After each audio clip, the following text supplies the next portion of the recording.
Good afternoon. Hoy va, pai va. Buenas tardes. When you come, we receive you with music like we do in nuestra escuela each morning. And also, we give a lot of hugs, and you are invited, if you want, give a hug and be the symphony to start our conversation.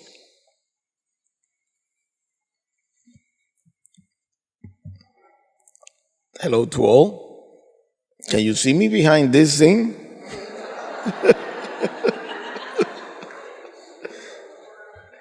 Can I move it?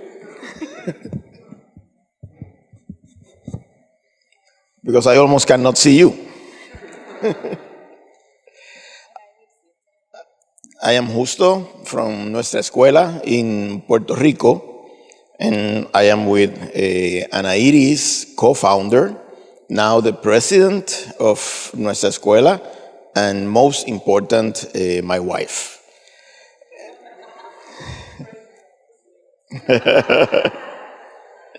And we are really pleased to have the opportunity to address you in IDEC 2016, our 7th IDEC, and especially that it is happening in Finland.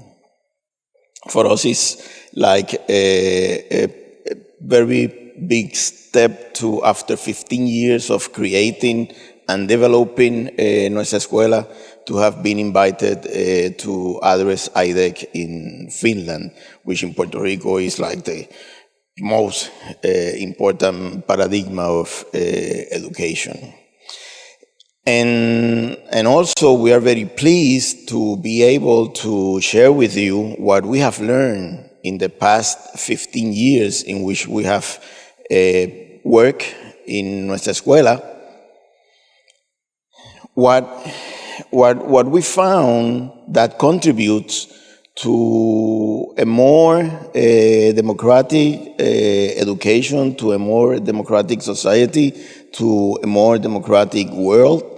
And in our very personal experience and in our community experience in Nuestra Escuela in Puerto Rico, what we found is that the key element to a better world is love.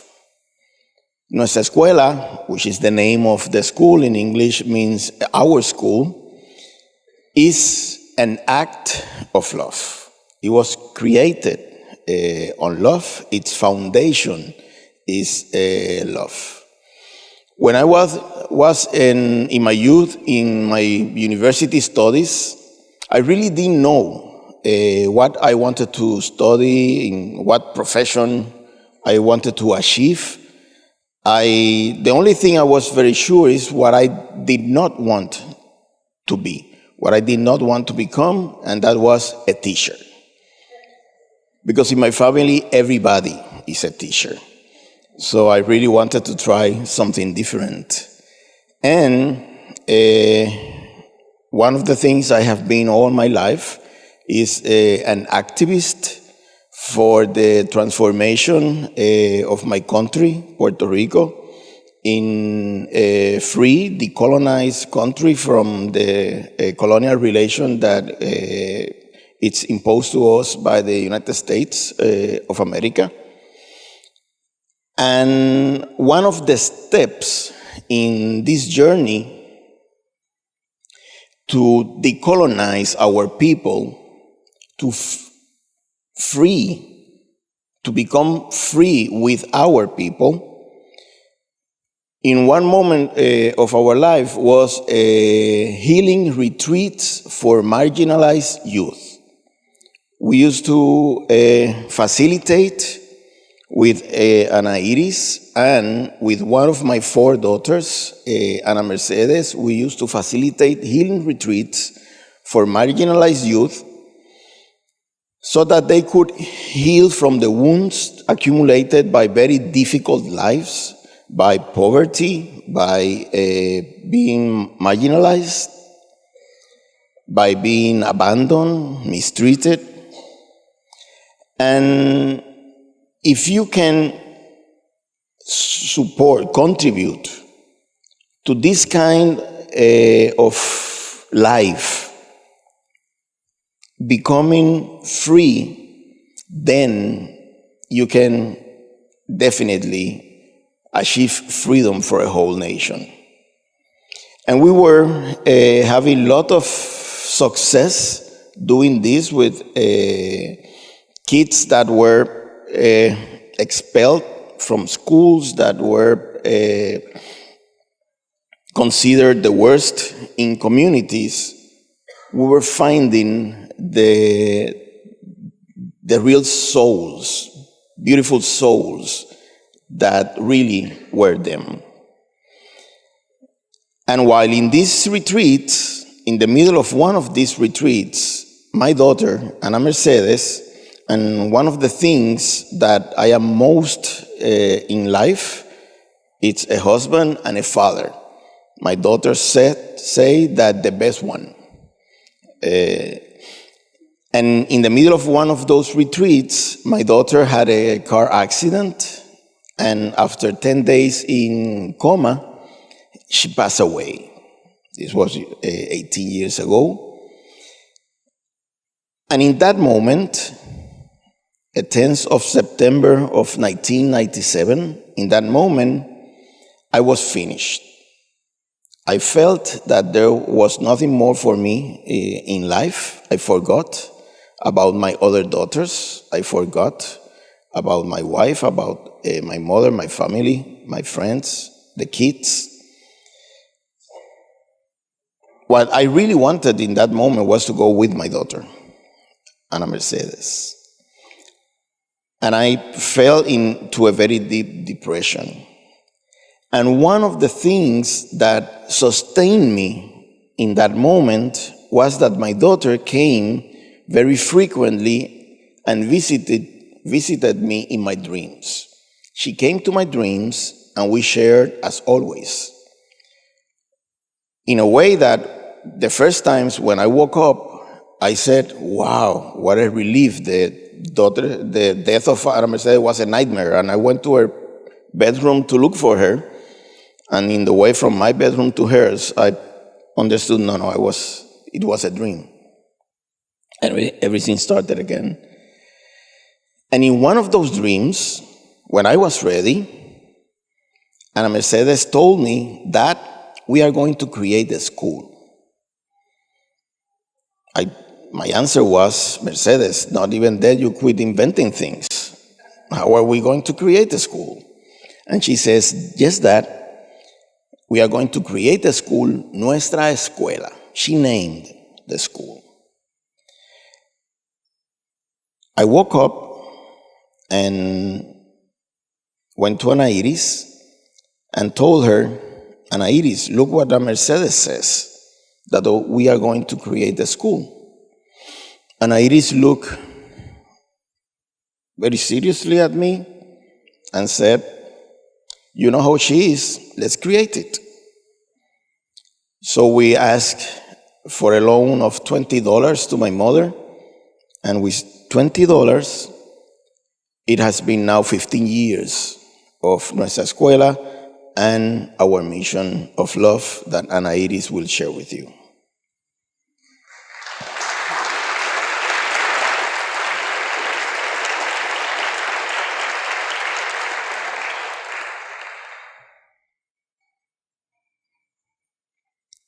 I am very honored by the opportunity to share what we have lived in our community. Like many of you, English is not my mother language. It is very important to me that we can communicate. So I will use English as a bridge between us, and I invite you to communicate from heart to heart. A common space for human beings where language barriers don't exist. Nuestra Escuela is a project based on love, where we connect each other and learn and heal together. It is based on working as a team, it is a family, that aspires to transform the reality of its members. It began from a personal experience in my family, like you already know. In the morning, as we shared a coffee, Justo told me about his dream and creating the school. I must confess that since the accident, it was the first time that I saw his eyes shine. It was the light again in them. At that moment, I understood it was the chance to bring my husband back. I was convinced that if this request came from Ana Mercedes, he would stand up again. So my answer was, you know how she is, let's do it. We had no idea how to make a school. Maybe that's why we create a school without any reference or guides. We are not educators. We only had a dream with a goal, with a mission. Soon, my husband had healed, and that's why I cannot ignore the healing element in nuestra escuela. The first family that was healed was mine. Now, he had a reason, a cause. As Viktor Frankl would say, he had found meaning. Immediately, many doors began to open, and that was my first lesson. There is much value in sharing our dreams. People always wish to support when someone wants to make them a reality. We had some setbacks at the first that helped strengthen our commitment, and full of mystical experience, message, desires, energy, and enthusiasm, we started this journey 15 years ago. We would had never imagined that this project would become that nuestra escuela is today. With the students, we design in holistic models of school with youth at the center of our mission. Nuestra escuela expanded its project little by little. And we now have 5 centers in 3 different municipalities. They are direct to young people who had no access to a quality education, serving now 230 young people who were out of school. Another is a nice school, Nuestra Escuela in the community, which serves 32 fathers, mothers, grandmothers, and other relatives of the young people that we receive. It is free of charge for students. Today, we count with a retention rate of 98%. We also contribute with a sister school in Kenya in the project Shule Yetu. And we finally have a preschool and elementary school, Nuestra Escuelita, our little school, that serves 38 children. Most of them are sons of daughters of our older students. This is Jorge, and I love him. He's not only interested in learning Spanish, English, mathematics, science, and social studies, as the state requires. He is also interested in learning how to be a dad. His dad was killed in a drug point when he was still in his mother's womb, and he didn't have someone to guide him on what to do and how. These many things a boy needs to learn from his parents. With hundreds of stories like this, we learn how important it is not to look only at intellectual development of the student. It's important to look at the student and their whole humanity. We want to share Nuestra Escuelita story. One of the main reasons why some young girls leave school is because they got pregnant at an early age. This is why, from the beginning of nuestra escuela, we opened a child care center so that young mothers could study and at the same time be with their kids. Of course, in a glimpse of time, these children grew, and we understood the importance of providing them a quality education that guarantee them social justice. The reality it was that Justo decided to educate them. At the same time, a preschool was closing, and a friend said to him, I know that you work with young people, but do you know someone interested in opening a preschool? And Justo responded, me. Some call it serendipity. I call it wishing with your soul. This is how we started 4 years ago with a preschool where children are the center of our education process. We decided to conceive educational space as epicenters from which we can provoke the aspiration of our children and youth, looking forward for them to construct a new vision to the person they want to be, the person they dream to be. Today, more than ever, a liberating action is required. We urge to heal the life of loneliness and mistreatment from which children have suffered in the realization of their dreams and aspirations. Educators have an important role to accomplish. We don't need permission. We can start right now. To build dreams, first, we have to break the ties that prevent us dreaming. The same happens with education. From our childhood, we were prisoners of an education that instills obedience and absence of questioning. So far, school being the best place to teach such a vision. Additionally, we are educated for a world of employment that doesn't exist, and then they launch us adrift when education should be a useful and positive transition vehicle in our lives.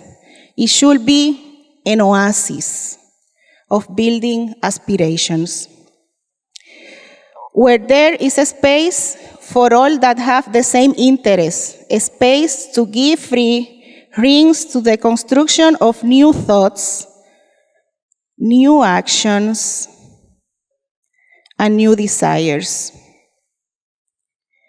Following the path marked by our wishes, we have been working on the foundation of another path in which our children feel inspired and motivated, and in consequence, they conclude the educational process full of happiness. In our practice, we have learned to invigorate education with an exercise that makes viable the interaction and continued participation of our students in the exchange of knowledge and the edification of internal motivations. This requires other forms of learning. In synthesis, consists of forming new citizens from the classroom that, having learned to identify their virtues, necessities, and talents, transform themselves into responsible owners of their destiny. This is Joseph, who was 5 years old. One morning, I left my office to go to the playground. On the way, I found Joseph. I hugged him and asked, "How are you?" He responds, "I am well. What are you doing there?" I told him that I had various appointments with people that wanted to talk with me. He responds, "I want an appointment with you." I respond, of course, tell me what you want to talk about. He says, I want to talk at the office. Okay, I am listening. What do you want to talk about? Joseph says, I have been thinking that since the topic we choose is animals, we should go to the zoo. I respond, fantastic. And now you see, this child knows what he has to do. He is empowered. And then the reflection about zoos. This is a different way to see us being part of the community through our collective thinking. Education should be respectful of the natural and social environment in which children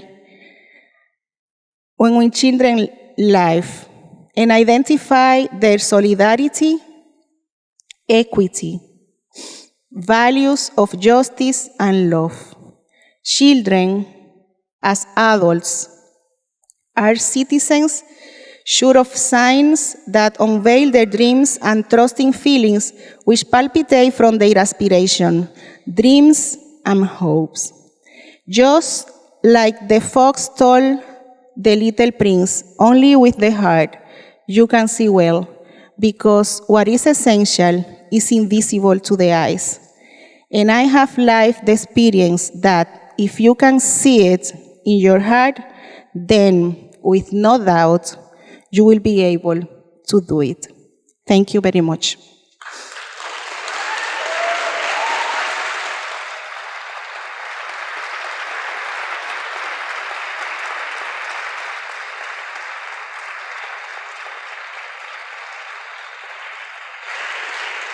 So, after these 15 wonderful years, in which we first of all learned that love is a true way to a better world, but it has to be for real, it has to be unconditional, it has to be full of patience. Another very important thing that I learned from the students is that when I was in the university being this revolutionary activist for the independence of Puerto Rico, we were so convinced that a free Puerto Rico would free Puerto Ricans. And my students taught me that I was totally wrong. That is the other way. Free Puerto Ricans will eventually free Puerto Rico. So now we are in Puerto Rico in a very difficult economic situation. I invite you to look in the media and learn about how the hedge funds, the vultures, came to intervene with our economy and buying debt at 30 cents. They now are demanding to be paid at $1. They bought debt at 30 cents of $1, and they are now demanding to be paid at a full $1. And our government cut public services to pay the debt until there was no more money. And services were public services like the education we offer, because in this path we were able to create a law that was approved in Puerto Rico, assigning taxpayers' money to fund alternative and democratic education in our country. Our education is free of tuition for our students. Taxpayers pay for it, and this money comes from the budget of the country. And that has been cut dramatically, severely, because of the money was being used to pay the hedge funds. And last payment, government decided not to pay the hedge funds and reinvest and reimburse the monies to the public services. And again, alternative schools in Puerto Rico were able to operate and to give the services and to reestablish everything. So the Congress of the United States and the President is trying to pass a law to impose a control board over our government so that they will rule over Puerto Rico. 5 appointed persons from the United States will rule over Puerto Rico, voiding our constitution. And our people are very afraid of confronting this situation because education in Puerto Rico, traditional education in Puerto Rico, fulfilled the mission of making us afraid people. That was the role. In Puerto Rico, many people say that the education failed, and nothing farther than the truth. I learned from John Gatto that education fulfills completely its mission, traditional education, when it's instrument of domination. So as it was done with education, now we have learned from our students and we have understood that it will be via democratic education, popular education, that we will be able to decolonize the minds of our people, and a critical mass of decolonized Puerto Ricans when will they, in the next 15 years, decolonize Puerto Rico. So I, myself, have completed my journey in Nuestra Escuela. Now Ana Yris is on the lead, and I am passing to this new education project aimed to a better Puerto Rico, sharing democratic education with our whole nation, and that we learn here in IDEC, and especially from my very good friend, Yakov.